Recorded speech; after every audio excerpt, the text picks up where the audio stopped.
निम्नलिखित में से किस देश की सीमा भारत से नहीं लगती या भारत के साथ नहीं लगती? यहां पर आपको जो ऑप्शन दिए गए हैं, तो यहां पर आपको जो ऑप्शन दिए गए हैं इसमें से राइट आंसर हो जाएगा ऑप्शन नंबर बी, ईरान की सीमा भारत से नहीं लगती, बाकी नेपाल, बांग्लादेश और म्यांमार, इन तीनों देशों की सीमा भारत से लगती है। ऑप्शन नंबर बी, ईरान की सीमा भारत से नहीं लगती। असम की जलवायु डैश के रूप में वर्णित की जा सकती है।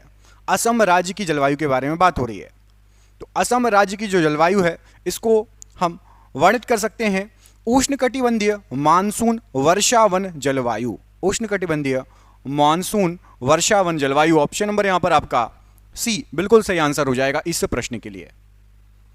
भारत में तृतीयक कोयला असम, अरुणाचल प्रदेश, नागालैंड और कहां पर पाया जाता है? तृतीयक कोयला, तो भारत के अंदर तृतीयक कोयला यह पाया जाता है असम, अरुणाचल प्रदेश, नागालैंड और मेघालय में। ऑप्शन नंबर यहां पर बी मेघालय राइट आंसर हो जाएगा। असम, अरुणाचल प्रदेश, नागालैंड और मेघालय, ऑप्शन नंबर बी। एक प्राकृतिक रूप से होने वाली परिघटना है जो पृथ्वी की सतह और वातावरण के गर्म होने के लिए जिम्मेदार है, इनमें से कौन सी? बताइए, जो पृथ्वी की सतह के वातावरण के गर्म होने के लिए जिम्मेदार है वो घटना कौन सी है? तो यहां पर आपको जो ऑप्शन दिए गए हैं उसमें से राइट आंसर हो जाएगा ग्रीन हाउस प्रभाव। Option number A, green house प्रभाव यहां पर राइट आंसर हो जाएगा इस प्रश्न के लिए। अगला क्वेश्चन देखिए, किस भारतीय राज्य की सीमा उत्तर में भूटान और अरुणाचल प्रदेश, पूर्व में नागालैंड और मिजोरम, दक्षिण में मेघालय, त्रिपुरा, मिजोरम और बांग्लादेश तथा पश्चिम में पश्चिम बंगाल के साथ लगती है? इतने कई देशों और कई राज्यों के साथ लगती है, कौन सा राज्य है? आपने देखा होगा मैप पे तो आपको आइडिया लग जाएगा।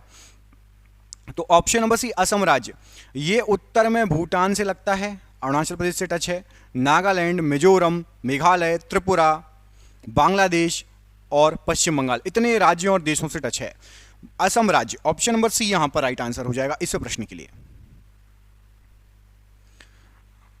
कौन सी ऐसी भूमि है जो 5 से अधिक सालों से ऊसर मतलब अकृषित पड़ी है, वहां पर खेती नहीं हुई 5 से अधिक सालों से, और यदि आप सुधार कार्य करेंगे उसमें तो सुधार कार्यों के माध्यम से उसे सुधारने के बाद खेती के काम में लाया जा सकता है। भूमि अच्छी है लेकिन 5 साल से खेती नहीं हुई है, यदि आप उसमें थोड़ा बहुत सुधार करेंगे तो खेती हो सकती है, उसको बोलेंगे खेती योग्य बंजर भूमि। अभी बंजर है क्योंकि खेती नहीं हो रही है, लेकिन वो खेती योग्य है, सुधार के बाद आप उसमें खेती कर सकते हैं। ऑप्शन नंबर सी। मैंगनीज का भंडार संदरगढ़ निम्न में से किस राज्य में स्थित है? बताइए, मैंगनीज पाया जाता है कौन से राज्य में है? संदरगढ़। तो यहां पर आपको जो ऑप्शन दिए गए हैं, संदरगढ़ है आपका उड़ीसा राज्य में। ऑप्शन नंबर सी, उड़ीसा राज्य में है जहां पर मैंगनीज पाया जाता है, मैंगनीज के भंडार हैं। ऑप्शन नंबर सी यहां पर राइट आंसर है इस प्रश्न के लिए। अगला क्वेश्चन देखिए, गोवा राज्य का कुल क्षेत्रफल लगभग कितने किलोमीटर है? बताइए, गोवा राज्य का क्षेत्रफल लगभग कितने किलोमीटर है? तो यहां पर आपको जो ऑप्शन दिए गए हैं राइट आंसर हो जाएगा गोवा राज्य का क्षेत्रफल लगभग 3702 किलोमीटर है। ऑप्शन नंबर यहां पर बी सही आंसर हो जाएगा, 3702 किलोमीटर लगभग गोवा राज्य का क्षेत्रफल है। अफगानिस्तान के साथ भारतीय सीमा की लंबाई कितने किलोमीटर की है? अफगानिस्तान भारत से कितने किलोमीटर की सीमा बनाता है? आपको पता होगा सबसे छोटा देश जिसकी सबसे छोटा जो है सीमा जिसकी लगती है वो देश है अफगानिस्तान, और अफगानिस्तान के साथ मात्र 106 किलोमीटर टच है Bharat, 106 kilometre. Option number D यहां पर राइट आंसर हो जाएगा इसका। भारतीय मानक समय डैश अंश डिग्री पूर्व देशांतर के अनुरूप है। भारतीय मानक समय, तो भारतीय मानक समय यहां पर राइट आंसर हो जाएगा 82.5 मतलब 82.5 अंश डिग्री पूर्व देशांतर के अनुरूप है। ऑप्शन नंबर आपका यहां पर राइट आंसर हो जाएगा 82.5। ऑप्शन नंबर बी बिल्कुल सही आंसर हो जाएगा। निम्न में से किस नदी का मुहाना कर्क रेखा के उत्तर में स्थित है? कर्क रेखा के उत्तर में, तो कर्क रेखा के उत्तर में सिंधु नदी का मुहाना स्थित है। ऑप्शन नंबर बी सिंधु नदी का मुहाना स्थित है कर्क रेखा के उत्तर में। निम्न में से कौन सा प्राचीन बंदरगाह मालाबार तट पर स्थित है? मालाबार तट पर, तो यहां पर आपको जो ऑप्शन दिए गए हैं मालाबार तट पर, ऑप्शन पढ़िए अच्छे से, इसमें से आपका जो प्राचीन बंदरगाह मालाबार तट पर है वो है आपका मुजिरिस बंदरगाह। ऑप्शन नंबर बी पढ़िए, मुजिरिस बंदरगाह, ये मालाबार तट पर है, प्राचीन बंदरगाह। अष्टमुड़ी आर्द्रभूमि या झील कहां पर स्थित है, बताइए। अष्टमुड़ी आर्द्रभूमि झील क्या हो जाएगा राइट आंसर इस प्रश्न के लिए। तो ये बहुत प्रसिद्ध है और ये है आपकी ऑप्शन नंबर सी, केरल राज्य में स्थित है अष्टमुड़ी आर्द्रभूमि झील। ऑप्शन नंबर सी यहां पर राइट आंसर हो जाएगा, केरल राज्य प्रश्न के लिए बिल्कुल सही आंसर है। निम्न में से कौन सा जल निकाय पाक जल डमरू मध्य के सबसे निकट है, पाक जल डमरू मध्य के सबसे निकट। यहां पर आपको जो भी जल निकाय दिए हैं उनमें से पाक जल डमरू मध्य के सबसे जो निकट है वो है आपका मन्नार की खाड़ी।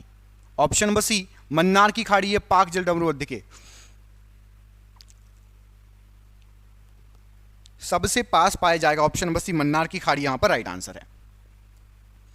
अगला क्वेश्चन है, निम्नलिखित में से कौन सा राज्य उड़ीसा के साथ अपनी सीमा को साझा नहीं करता, उड़ीसा के साथ टच नहीं है। इनमें से कौन सा राज्य, जो आपको ऑप्शन दिए गए हैं उनमें से आपको बताना है। तो उड़ीसा के साथ टच नहीं है वो है आपका बिहार राज्य। ऑप्शन नंबर डी पढ़िए, बिहार राज्य उड़ीसा के साथ टच नहीं है, अपनी सीमा साझा नहीं करता। ऑप्शन नंबर यहां पर डी, बिहार राज्य राइट आंसर हो जाएगा। उड़ीसा के साथ टच नहीं है, सीमा को साझा नहीं करता बिहार राज्य। अगला प्रश्न देखिए, निम्न में से कौन सा बांध कृष्णा नदी पर बनाया गया है, कृष्णा नदी पर बना हुआ कौन सा बांध है। तो यहां पर आपको जो ऑप्शन दिए गए हैं इसमें से कृष्णा नदी पर जो बनाया गया बांध है वो है आपका नागार्जुन सागर बांध। ऑप्शन नंबर बी पढ़िए, नागार्जुन सागर बांध को कृष्णा नदी पर बनाया गया है। ऑप्शन नंबर बी यहां पर नागार्जुन सागर बांध बिल्कुल राइट आंसर है इस प्रश्न के लिए। निम्न में से किस वन को मॉनसून वन के नाम से भी जाना जाता है, मॉनसून वन के नाम से भी जाना जाता है, इनमें से कौन से वन को। तो यहां पर आपको जो ऑप्शन दिए गए हैं इनमें से मॉनसून वन के नाम से जाना जाता है उष्ण कटिबंधीय पर्णपाती वन को। ऑप्शन नंबर सी, उष्ण कटिबंधीय पर्णपाती वन को मॉनसून वन के नाम से भी जाना जाता है। ऑप्शन नंबर सी यहां पर राइट आंसर हो जाएगा, उष्ण कटिबंधीय पर्णपाती वन बिल्कुल सही आंसर है। मध्यमंडल मीजोस्फीयर के संदर्भ में निम्नलिखित में से कौन सा कथन सही नहीं है, मीजोस्फीयर या मध्यमंडल। तो मीजोस्फीयर या मध्यमंडल के बारे में गलत कथन बताना है। पहला कथन है कि यह तीसरा स्तर है मंडल का, बिल्कुल सही है। यह प्रत्यक्षतः समताप मंडल के ऊपर है, यह भी सही है। इस स्तर पर बढ़ती हुई ऊंचाई के साथ तापमान अत्यंत तीव्रता से बढ़ता है। ऑप्शन नंबर सी गलत दिया गया है, बढ़ती हुई ऊंचाई के साथ तापमान अत्यंत तीव्रता से मध्यमंडल में नहीं बढ़ता, ठीक है। और ऑप्शन नंबर डी पढ़िए, यह भी सही है। अंतरिक्ष से इस स्तर में प्रवेश करने पर उल्का पिंड जल जाते हैं, ठीक है। तो तीन सही हैं, ऑप्शन नंबर सी एक आपका जो है गलत दिया गया है। भूकंप को मापने में प्रयुक्त तीव्रता के पैमाने की सीमा क्या है। तो जो पैमाना है, पैमाने की तीव्रता की सीमा है 1 से 12, 1 से 12 जो पैमाना बना है उस पर तीव्रता की सीमा है। ऑप्शन नंबर ए यहां पर राइट आंसर हो जाएगा। देश के 10% क्षेत्र में फैली हुई भारत की सबसे बड़ी नदी द्रोणी कौन सी है। तो देश के 10% में फैली हुई भारत की सबसे बड़ी नदी द्रोणी यदि आप देखेंगे तो यह है आपकी गोदावरी नदी। ऑप्शन नंबर डी गोदावरी नदी। द्रोणी देखेंगे नदी द्रोणी सबसे बड़ी भारत में फैली हुई, ऑप्शन नंबर डी 10% क्षेत्र में फैली है, राइट आंसर है। भारत में निर्मित प्रथम कच्चे तेल के पाइपलाइन का नाम क्या है। तो भारत में निर्मित प्रथम कच्चे तेल का जो पाइपलाइन है उसका नाम है आपका Naharkatiya Noonmati Barauni pipeline. Option number B Naharkatiya Noonmati Barauni pipeline, option number B यहां पर राइट आंसर हो जाएगा इस प्रश्न के लिए। अपसौरिका की परिघटना के दौरान पृथ्वी और सूर्य के बीच की अनुमानित दूरी कितनी होती है। तो अपसौरिका में पृथ्वी और सूर्य के बीच की अनुमानित दूरी 152 मिलियन किलोमीटर होती है जब आपका अपसौरिका परिघटना होती है, अफेलियन। ऑप्शन नंबर यहां पर आपका सी राइट आंसर हो जाएगा इस प्रश्न के लिए। वायुमंडलीय ओजोन का अधिकांश भाग वायुमंडल की किस परत में पाया जाता है। तो आपकी ओजोन परत जो है अधिकांश भाग पाया जाता है आपका समताप मंडल में, स्ट्रेटोस्फीयर में, या समताप मंडल हिंदी में बोलते हैं। सबसे अधिकांश भाग ओजोन परत का पाया जाता है। यहां पर ऑप्शन नंबर ए इस प्रश्न के लिए बिल्कुल सही आंसर हो जाएगा। 2004 में हिंद महासागर सुनामी की तीव्रता कितनी थी। 2004 में जो हिंद महासागर में सुनामी आया था उसकी तीव्रता कितनी थी। यहां पर जो ऑप्शन दिए गए हैं क्या हो जाएगा राइट आंसर। तो सुनामी की जो तीव्रता थी वो थी आपकी 9.1। ऑप्शन नंबर बी हिंद महासागर में आया था ये सुनामी, 9.1 इसकी तीव्रता थी। ऑप्शन नंबर बी यहां पर राइट आंसर है। निम्नलिखित में से किसे अब पृथ्वी के सौर मंडल का ग्रह नहीं माना जाता। अब पृथ्वी के सौर मंडल का ग्रह नहीं माना जाता। तो यहां पर आपको जो ऑप्शन दिए गए इनमें से प्लूटो को अब पृथ्वी के सौर मंडल का ग्रह नहीं माना जाता, क्योंकि सौर मंडल में जितने भी ग्रह हैं वो एक निश्चित पाथ में सूर्य के चक्कर लगाते हैं, लेकिन इसके साथ ऐसा नहीं हो रहा था, इसलिए इसको ग्रह से बाहर कर दिया गया है वैज्ञानिकों द्वारा। ऑप्शन नंबर यहां पर डी इस प्रश्न के लिए बिल्कुल सही आंसर हो जाएगा। बढ़ते हैं अगले क्वेश्चन की तरफ। भारत के प्रमुख जैव विविधता वाले स्थल इनमें से कौन से बताइए। भारत के प्रमुख जैव विविधता वाले स्थल, यहां पर आपको जो ऑप्शन दिए गए इनमें से कौन से हैं, तो यहां पर आपको जो ऑप्शन दिए गए हैं पश्चिमी घाट, उत्तर पूर्व भारत और सुंदरवन लैंड। तो ये तीनों ए बी सी तीनों, पश्चिमी घाट भी प्रमुख जैव विविधता वाला स्थल है, उत्तर पूर्व भारत भी, और सुंदरवन का डेल्टा आपका सुंदरवन जो लैंड है जिसको सुंदरलैंड भी कहा जाता है, ये तीनों option number A right answer है। गुजरात की सीमा किस पड़ोसी देश के साथ लगती है। गुजरात की सीमा किस पड़ोसी देश के साथ लगती है, तो ये लगती है पाकिस्तान के साथ। ऑप्शन नंबर डी, गुजरात की सीमा लगती है पाकिस्तान के साथ। ऑप्शन नंबर डी यहां पर राइट आंसर है। जलप्रपात या झरना कौन सा है जिसकी ऊंचाई 1493 किलोमीटर, माफ कीजिएगा 1493 फीट है, क्योंकि झरना है, ठीक है, ऊपर से गिरता है, और ये बहुत फेमस झरना है, आप सभी ने नाम सुना होगा, कुचिकल जलप्रपात, और ये है कर्नाटक में, और इसकी ऊंचाई 1493 किलोमीटर है। एग्जाम में पूछा गया है इसकी ऊंचाई। ऑप्शन नंबर ए, कुचिकल जलप्रपात कहाँ है ये भी पूछा जाता है, तो याद रखना कर्नाटक में है। ऑप्शन नंबर ए यहाँ पर राइट आंसर है। तिब्बत से निकलने वाली वह कौन सी नदी है जो अरुणाचल प्रदेश से होकर भारत में प्रवेश करती है। तो तिब्बत से निकलने वाली वह नदी है ब्रह्मपुत्र, जो कि अरुणाचल प्रदेश से होकर भारत में प्रवेश करती है। ऑप्शन नंबर डी, ब्रह्मपुत्र नदी यहां पर राइट आंसर हो जाएगा, अरुणाचल प्रदेश से होकर भारत में प्रवेश करती है। भारत में कौन सा अभ्यारण्य लुप्त प्राय एस्ट्रीन क्रोकोडाइल संरक्षण के लिए प्रसिद्ध है। तो एस्ट्रीन माफ कीजिएगा एस्ट्रीन क्रोकोडाइल, ये जो है आपका भीतर कणिका अभ्यारण्य, वन्यजीव अभ्यारण्य, जो कि उड़ीसा में है, ये प्रसिद्ध है। तो ऑप्शन नंबर आपका ए राइट आंसर हो जाएगा, भीतर कणिका वन्यजीव अभ्यारण्य। ये एस्ट्रीन क्रोकोडाइल जो कि लुप्त प्राय है, मतलब बहुत कम बचे हुए हैं, खत्म होने की कगार पे हैं, उसके लिए संरक्षित है। भारत के किस राज्य में गारो खासी पर्वत श्रेणी स्थित है। गारो खासी पर्वत श्रेणी, तो गारो खासी पर्वत श्रेणी भारत के मेघालय राज्य में है। ऑप्शन नंबर बी, भारत के मेघालय राज्य में गारो खासी पर्वत श्रेणी स्थित है। ऑप्शन नंबर बी यहां पर राइट आंसर है। निम्नलिखित में से कौन सा ज्वालामुखी के सबसे विस्फोटक प्रकार का उदाहरण है। ज्वालामुखी के सबसे विस्फोटक प्रकार का उदाहरण, यहां पर आपको जो ऑप्शन दिए गए इसमें से कॉल्डेरा कुंड ज्वालामुखी, भारत में सबसे विस्फोटक प्रकार का जो ज्वालामुखी उसका उदाहरण है कॉल्डेरा ज्वालामुखी या कुंड ज्वालामुखी। भारत में नहीं, पूरे विश्व में जो कुंड ज्वालामुखी होते हैं या कॉल्डेरा ज्वालामुखी होती है, सबसे विस्फोटक प्रकार की ज्वालामुखी होते हैं। पूर्व में भारत की सीमा किन किन देशों से लगती है। पूर्व की बात हो रही है, तो पूर्व में यदि आप देखेंगे तो दो देश हैं, म्यांमार और बांग्लादेश। ये पूर्व में पड़ते हैं, म्यांमार और बांग्लादेश, याद रखिएगा। इनकी सीमा लगती है भारत से, ठीक है। आपको यदि आप में से यदि किसी को चीन लग रहा है तो आप कमेंट करके बताओ, चीन और नेपाल जो हैं ये किस दिशा से लगते हैं। पूर्व में म्यांमार और बांग्लादेश लगता है, याद रखना, सिर्फ दो। अब चीन और नेपाल किस दिशा से लगते हैं, पाकिस्तान किस दिशा से लगता है, अफगानिस्तान किस दिशा से लगता है, श्रीलंका किस दिशा से लगता है, ये आपको कमेंट बॉक्स में कमेंट करके ये सभी बताना है, ठीक है। कौन सा भारतीय पर्वत विशालकाय पिरामिड जैसा दिखाई देता है और इसका एक समतल शिखर क्षेत्र पर दो चोटियां हैं। तो एक भारतीय पर्वत है जो कि एक कामेट पर्वत। कामेट पर्वत कैसा है, तो ये विशाल पिरामिड जैसा दिखाई देता है और उसका एक समतल शिखर है जिस पे दो चोटियां हैं। ऑप्शन नंबर बी यहां पर कामेट पर्वत प्रश्न के लिए बिल्कुल सही आंसर हो जाएगा। समुद्र तल पर सामान्य वायुदाव कितना होता है। समुद्र तल पर सामान्य वायुदाव कितना होगा, तो यहां पर आपको जो ऑप्शन दिए गए हैं समुद्र तल पर सामान्य वायुदाव होगा 1013.25 millibar. Option number A 1013.25 millibar प्रश्न के लिए बिल्कुल सही आंसर है। कौन सा क्षेत्र भूपर्पटी या क्रस्ट और आच्छादन मतलब मेंटल को पृथक करता है। क्रस्ट और मेंटल को कौन पृथक करता है। भूपर्पटी और आच्छादन को पृथक करने वाला जो क्षेत्र है वो है आपका मोहो, उसको MOHO मोहो कहा जाता है। ऑप्शन नंबर ए मोहो ये क्रस्ट और मेंटल को पृथक करता है।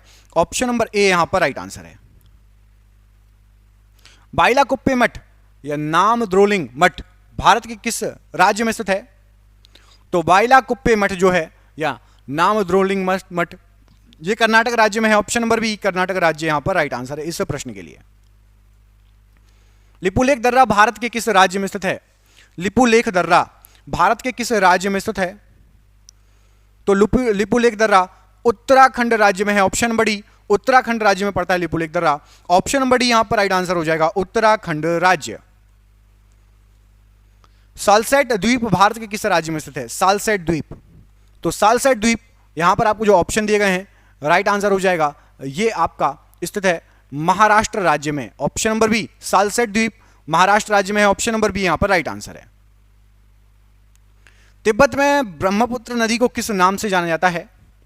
तो तिब्बत के अंदर जो ब्रह्मपुत्र नदी है इसको जाना जाता है सांगपो नदी के नाम से। ता साइलेंट रहता है, सांगपो नदी। ऑप्शन नंबर ए सांगपो नदी के नाम से ब्रह्मपुत्र को जाना जाता है। शोर मंदिर भारत के किस राज्य में स्थित है? शोर मंदिर, तो शोर मंदिर तमिलनाडु राज्य में स्थित है, बहुत फेमस है। ऑप्शन नंबर बी तमिलनाडु राज्य यहां पर राइट आंसर है। दूध सागर झरना कहां स्थित है? दूध सागर झरना, तो दूध सागर झरना गोवा में स्थित है। ऑप्शन नंबर यहां पर डी गोवा राइट आंसर हो जाएगा दूध सागर झरने के लिए। कितने भारतीय राज्यों की सीमाएं भूटान की सीमा से लगती हैं? कितने भारतीय राज्यों की सीमाएं भूटान की सीमा से लगती हैं? तो भूटान की सीमा से 4 भारतीय राज्यों की सीमा लगती हैं। ऑप्शन नंबर सी 4 भारतीय राज्य भूटान की सीमा से लगते हैं। ऑप्शन नंबर सी यहां पर राइट आंसर है। टिहरी बांध की ऊंचाई लगभग कितनी है? टिहरी बांध की ऊंचाई, तो टिहरी बांध की ऊंचाई 260.5 मीटर है। Option number C 260.5 metre Tehri बांध की ऊंचाई है। Option number C right answer है। दाचीगाम राष्ट्रीय उद्यान भारत के किस राज्य में स्थित है? तो दाचीगाम राष्ट्रीय उद्यान भारत के जम्मू कश्मीर राज्य में स्थित है। Option number C Jammu Kashmir राज्य में दाचीगाम राष्ट्रीय उद्यान स्थित है, राइट आंसर है। वर्ष 2011 जनगणना के अनुसार केरल में लिंगानुपात क्या है? केरल में लिंगानुपात क्या है? तो वर्ष 2011 की जनगणना के अनुसार केरल में लिंगानुपात है 1084। ऑप्शन नंबर ए 1084 केरल में लिंगानुपात है, राइट आंसर हो जाएगा। भारत के किस राज्य में बोमडिला दर्रा स्थित है? बोमडिला दर्रा, तो बोमडिला दर्रा अरुणाचल प्रदेश राज्य में भारत के। ऑप्शन नंबर सी यहां पर राइट आंसर हो जाएगा अरुणाचल प्रदेश राज्य में है बोमडिला दर्रा। अल्फ्रेड वैगनर द्वारा वर्णित महाद्वीपीय खिसकाव से पहले एकल महाद्वीप द्रव्यमान को घिरने वाले विशाल महासागर का क्या नाम था? तो जब तक महाद्वीप नहीं टूटे थे तो आपका एकल महाद्वीप का द्रव्यमान को घिरने वाला सबसे विशाल महासागर जो था उसका नाम था आपका Panthalassa. Option number D Panthalassa. Option number D यहां पर राइट आंसर है। वेलांचली मतलब लिटोरल वन में कौन से वृक्ष पाए जाते हैं बताइए? वेलांचली वन या लिटोरल वन में किस प्रकार के वृक्ष मुख्यतः पाए जाते हैं? तो यहां पर राइट आंसर हो जाएगा सुंदरी वृक्ष मुख्यतः पाए जाते हैं। कौन से वृक्ष? सुंदरी वृक्ष। ऑप्शन नंबर बी सुंदरी वृक्ष राइट आंसर हो जाएगा। वायुमंडल की किस परत या मंडल के ऊपर बाह्यमंडल या एक्सोस्फीयर है? बाह्यमंडल या एक्सोस्फीयर, तो वायुमंडल में थर्मोस्फीयर के ऊपर है एक्सोस्फीयर। थर्मोस्फीयर तापमंडल के ऊपर है बाह्यमंडल। हिंदी में तापमंडल के ऊपर है बाह्यमंडल, इंग्लिश में थर्मोस्फीयर के ऊपर है एक्सोस्फीयर। क्लोरोफ्लोरोकार्बन जैसे कृत्रिम रसायनों को किस पर्यावरणीय परिघटना से संबंधित किया जाता है? क्लोरोफ्लोरोकार्बन को, तो क्लोरोफ्लोरोकार्बन जो आपका है इसको ओजोन के क्रमिक ह्रास से संबंधित है। ओजोन के क्रमिक ह्रास से। Option number B chlorofluorocarbon ozone के क्रमिक ह्रास से संबंधित है। अंटार्कटिका के उस पहले अनुसंधान केंद्र का नाम बताइए जो भारत सरकार द्वारा निर्मित है। पहला अनुसंधान केंद्र, तो अंटार्कटिका का पहला अनुसंधान केंद्र है दक्षिण गंगोत्री जो कि भारत सरकार के द्वारा निर्मित है अंटार्कटिका में। ऑप्शन नंबर डी दक्षिण गंगोत्री यहां पर राइट आंसर है। चारधाम राजमार्ग परियोजना यमुनोत्री, गंगोत्री, केदारनाथ और बद्रीनाथ इन चारों पवित्र स्थलों को जोड़ेगी। ये सभी धर्मस्थल किस भारतीय राज्य में स्थित हैं? तो यमुनोत्री, गंगोत्री, केदारनाथ, बद्रीनाथ ये सभी धर्मस्थल उत्तराखंड राज्य में है। ऑप्शन नंबर ए उत्तराखंड राज्य, इसलिए इसको देवभूमि भी कहा जाता है। उत्तराखंड राज्य को क्या कहा जाता है? देवभूमि। ऑप्शन नंबर यहां पर ए आपका राइट आंसर है। निम्नलिखित में से किस पर्वतीय पर्यटन स्थल या हिल स्टेशन पर सर्दियों में आने वाले पर्यटक इग्लू में रहने का अनुभव कर सकते हैं? इग्लू कहां मिलेगा आपको? तो इग्लू बर्फ का बना हुआ घर होता है और ये आपको मनाली में बहुत ज्यादा फेमस है। ऑप्शन नंबर डी, इग्लू के घर मनाली में बहुत ज्यादा फेमस है, बर्फ से बने हुए घर होते हैं। ऑप्शन नंबर डी यहां पर राइट आंसर है। भारत, चीन और जापान विश्व के किस महाद्वीप के अंतर्गत आते हैं? तो भारत, चीन और जापान ये आते हैं एशिया महाद्वीप के अंतर्गत। ऑप्शन नंबर डी, एशिया महाद्वीप के अंतर्गत आते हैं भारत, चीन और जापान। ऑप्शन नंबर डी यहां पर राइट आंसर हो जाएगा। अगला प्रश्न, लघु ज्वार भाटा या नीप टाइट कब आता है? तो लघु ज्वार भाटा जो आता है जब सूर्य और चंद्रमा पृथ्वी के समकोण पर होते हैं, 90 डिग्री बनाते हैं, सूर्य चंद्रमा और पृथ्वी को देखोगे समकोण पर स्थित होंगे, तब लघु ज्वार भाटा आता है, जिसको नीप टाइड कहा जाता है। किस देश को विश्व का कॉफी बाउल कहा जाता है? विश्व का कॉफी बाउल किस देश को कहा जाता है? तो ब्राजील को विश्व का कॉफी बाउल कहा जाता है। ऑप्शन नंबर डी, ब्राजील को विश्व का कॉफी बाउल कहा जाता है, राइट आंसर है। कृष्णा नदी का उद्गम स्थल कौन सा है? कृष्णा नदी का उद्गम स्थल, तो कृष्णा नदी का उद्गम स्थल है Mahabaleshwar. Option number D, Mahabaleshwar ये कृष्णा नदी का उद्गम स्थल है। किस राज्य की सीमा म्यांमार से नहीं लगती? म्यांमार से नहीं लगती, तो म्यांमार से टच नहीं होती, सिक्किम की सीमा। ऑप्शन नंबर ए पढ़िए, सिक्किम की सीमा म्यांमार से नहीं लगती। ऑप्शन नंबर यहां पर ए राइट आंसर हो जाएगा इस प्रश्न के लिए। स्वर्ण क्रांति या गोल्डन रिवॉल्यूशन किस क्षेत्र से संबंधित है? स्वर्ण क्रांति या गोल्डन रिवॉल्यूशन, तो गोल्डन रिवॉल्यूशन या स्वर्ण क्रांति फलों से संबंधित है।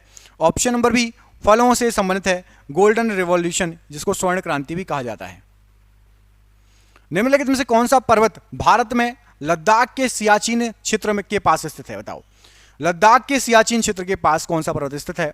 तो सियाचिन क्षेत्र के पास K2, जिसको गॉडविन ऑस्टिन कहते हैं, K12 लिखा है यहां पर, स्थित है। ऑप्शन नंबर ए यहां पर प्रश्न के लिए बिल्कुल सही आंसर हो जाएगा।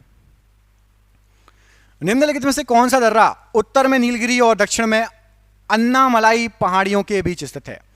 उत्तर में नीलगिरी और दक्षिण में अन्नामलाई पहाड़ियों के बीच पालघाट दर्रा है। ऑप्शन नंबर सी, पालघाट दर्रा राइट आंसर है। इनमें से किस नदी के किनारे प्रसिद्ध सांस्कृतिक स्थल रानी की वाव या रानी का सीढ़ीदार कुआं स्थित है? तो रानी की वाव या रानी का सीढ़ीदार कुआं यह आपका सरस्वती नदी के किनारे स्थित है। ऑप्शन नंबर सी, सरस्वती नदी के किनारे स्थित है। निम्नलिखित में से कौन सी नदी पांचवी सबसे बड़ी नदी होने के साथ पश्चिम में बहने वाली सबसे बड़ी नदी भी है?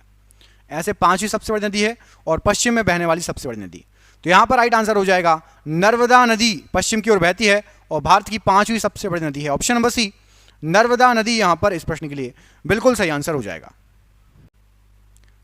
भूमि का वह भाग जो लगभग चारों ओर से पानी से घिरा हुआ है लेकिन एक ओर से मुख्य भूमि से जुड़ा हुआ है, क्या कहलाता है? तो तीन ओर से पानी से घिरा हुआ है और एक ओर से मुख्य भूमि से घिरा हुआ है, ऐसे जगह को, ऐसे भाग को प्रायद्वीप कहते हैं। ऑप्शन नंबर यहां पर डी, प्रायद्वीप कहा जाता है, पेनिनसुला इंग्लिश में। ऑप्शन नंबर डी यहां पर राइट आंसर हो जाएगा इस प्रश्न के लिए। 1 डिग्री अक्षांश लगभग कितने किलोमीटर के बराबर होता है?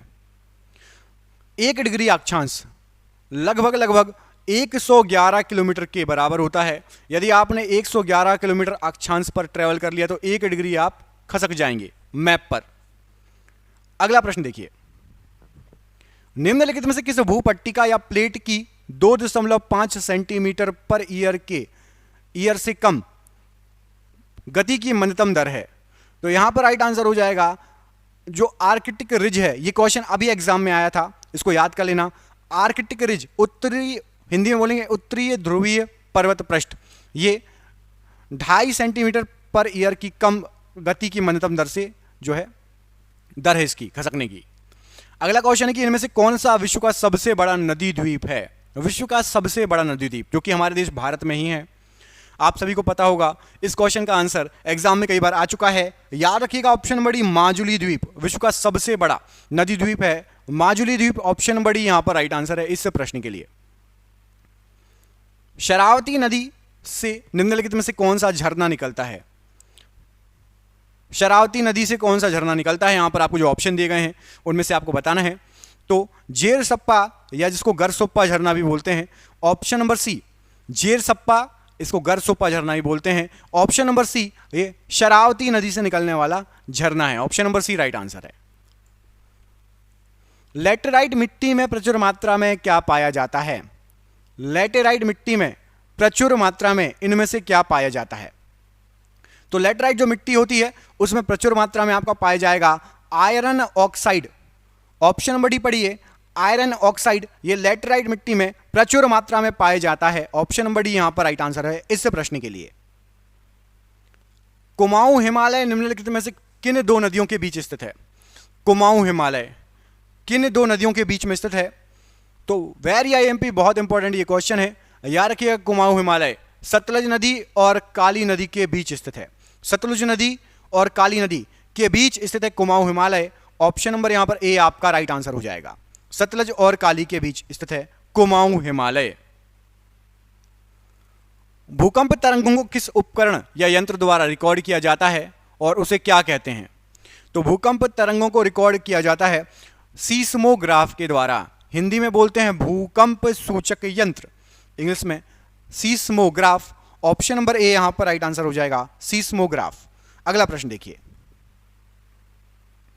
भारत का मृदा सर्वेक्षण किस वर्ष में मृदाओं के वैज्ञानिक सर्वेक्षण करने के लिए स्थापित किया गया था? मृदा सर्वेक्षण विभाग कब स्थापित किया गया था? तो मृदा सर्वेक्षण जो विभाग है इसको स्थापित किया गया था 1956 में। ऑप्शन नंबर सी पढ़िए, 1956 में मृदा सर्वेक्षण विभाग को स्थापित किया गया था। तमिलनाडु में कुडनकुलम परमाणु ऊर्जा संयंत्र किसके सहयोग से स्थापित किया गया है? कुडनकुलम परमाणु ऊर्जा सहयोग जो है संयंत्र, तो तमिलनाडु में स्थित है। यह भी क्वेश्चन पूछ सकते हैं कि कुडनकुलम परमाणु ऊर्जा संयंत्र कहां पर है? तो तमिलनाडु में। और इसको रूस के, रसिया के सहयोग से जो है स्थापित किया गया था। ऑप्शन नंबर डी, रूस या रसिया के सहयोग से कुडनकुलम परमाणु संयंत्र, ऊर्जा संयंत्र को स्थापित किया गया था। ऑप्शन नंबर डी यहां पर राइट आंसर है। माउंट एवरेस्ट पर चढ़ाई करने के लिए डैश पर्वतारोही को जाने की आवश्यकता है। कहां पर जाएंगे यदि आपको माउंट एवरेस्ट पर चढ़ाई करनी है? इनमें से किस देश में? तो माउंट एवरेस्ट पर यदि आपको चढ़ाई करना है तो आपको नेपाल देश में जाने की आवश्यकता पड़ेगी। नेपाल में है माउंट एवरेस्ट, आप वहीं से जाके माउंट एवरेस्ट पर चढ़ाई कर सकते हैं। ऑप्शन नंबर यहां पर सी, नेपाल, प्रश्न के लिए बिल्कुल सही आंसर है। हीराकुंड बांध किस राज्य में स्थित है? प्रसिद्ध हीराकुंड बांध, तो प्रसिद्ध हीराकुंड जो बांध है यह आपका उड़ीसा राज्य में है, जिसको ओडिशा राज्य भी बोलते हैं। Option number A right answer हो जाएगा। उड़ीसा राज्य में स्थित है हीराकुंड बांध। ऑप्शन नंबर ए यहां पर राइट आंसर है। गुरुत्वीय तरंगों का पता लगाने के लिए सर्वप्रथम किस उपकरण का उपयोग किया गया था?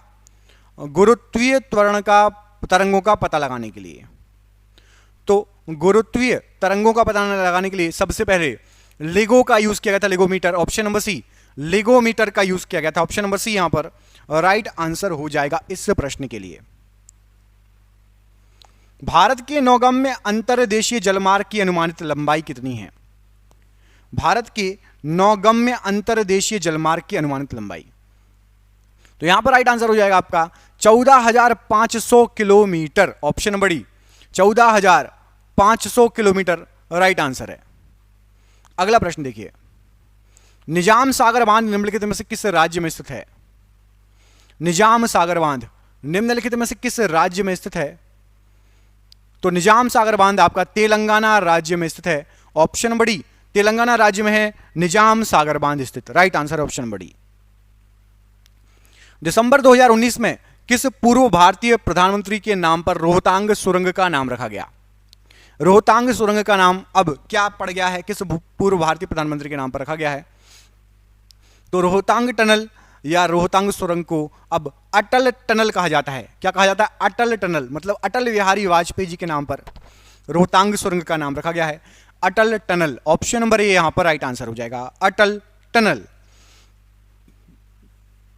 दिन में 2 बार समुद्र के पानी के लयबद्ध उतार चढ़ाव को क्या कहा जाता है? तो दिन में 2 बार समुद्र के पानी के लयबद्ध उतार और चढ़ाव को ज्वार कहा जाता है। ऑप्शन नंबर डी, ज्वार कहा जाता है? यहां पर option number D right answer है, ज्वार। विश्व में सबसे बड़े यूरेनियम भंडार में से एक माना जाने वाला तुम्मलपल्ली निम्नलिखित में से किस राज्य में स्थित है? तुम्मलपल्ली, तो तुम्मलपल्ली ये आपका स्थित है आंध्र प्रदेश में, और ये विश्व के सबसे बड़े यूरेनियम भंडार में से एक माना जाता है। ऑप्शन नंबर बी यहां पर राइट आंसर हो जाएगा, तुम्मलपल्ली। विश्व का सबसे बड़ा यूरेनियम उत्पादक देश कौन सा है? विश्व का सबसे बड़ा यूरेनियम उत्पादक देश, तो विश्व का सबसे बड़ा यूरेनियम उत्पादक यदि आप देश देखेंगे तो वो है आपका Kazakhstan. Option number B, Kazakhstan विश्व का सबसे बड़ा यूरेनियम उत्पादक देश है। निम्नलिखित में से कौन सी नदी बंगाल की खाड़ी में गिरती है? बंगाल की खाड़ी में कौन सी नदी गिरती है? तो बंगाल की खाड़ी में यहां पर आपको जो ऑप्शन दिए गए हैं सतलुज, कृष्णा, व्यास और रावी में से कृष्णा नदी बंगाल की खाड़ी में गिरती है। ऑप्शन नंबर बी कृष्णा नदी यहां पर राइट आंसर हो जाएगा, बंगाल की खाड़ी में गिरती है। निम्नलिखित में से कौन सी फसल खरीफ की एक फसल का उदाहरण है? खरीफ, तो यहां पर आपको जो ऑप्शन दिए गए हैं उसमें से खरीफ की फसल का उदाहरण है आपका कपास। ऑप्शन नंबर डी कपास खरीफ की फसल का उदाहरण है। ऑप्शन नंबर डी यहां पर राइट आंसर है। निम्नलिखित में से कौन सी पर्वत श्रृंखला भारत में सबसे पुरानी है? भारत में सबसे पुरानी पर्वत श्रृंखला कौन सी है आपको ये बताना है। यहां पर आपको जो ऑप्शन दिए गए हैं क्या हो जाएगा राइट आंसर। तो भारत की सबसे पुरानी पर्वत श्रृंखला है अरावली पहाड़ियां, अरावली पर्वतमाला। ऑप्शन नंबर बी अरावली पर्वतमाला यहां पर प्रश्न के लिए राइट आंसर है। चेंचुस अनुसूचित जनजाति भारत के किस राज्य से संबंधित है बताइए? चेंचुस अनुसूचित जनजाति भारत के किस राज्य से संबंधित है? क्या हो जाएगा राइट आंसर। तो राइट आंसर है आपका चेंचुस तेलंगाना राज्य से संबंधित है। ऑप्शन नंबर बी तेलंगाना राज्य से संबंधित है चेंचुस जनजाति। ऑप्शन नंबर बी यहां पर राइट आंसर है। घास के खुले मैदान वेल्ड्स कहां पाए जाते हैं? घास के खुले मैदान वेल्ड्स इनमें से कहां पाए जाते हैं? क्या हो जाएगा राइट आंसर। तो यहां पर आपको जो ऑप्शन दिए गए हैं ये पाए जाते हैं Africa. Option number B Africa में घास के खुले मैदान वेल्ड्स पाए जाते हैं। Option number B Africa right answer है इस प्रश्न के लिए। चंद्रमा की त्रिज्या कितनी है? यहां पर आपको जो ऑप्शन दिए गए हैं चंद्रमा की त्रिज्या लगभग कितनी है? क्या हो जाएगा राइट आंसर। तो चंद्रमा की त्रिज्या है 1.74 × 10⁶ मीटर। ऑप्शन नंबर डी चंद्रमा की त्रिज्या 1.74 × 10⁶ मीटर प्रश्न के लिए बिल्कुल सही आंसर हो जाएगा।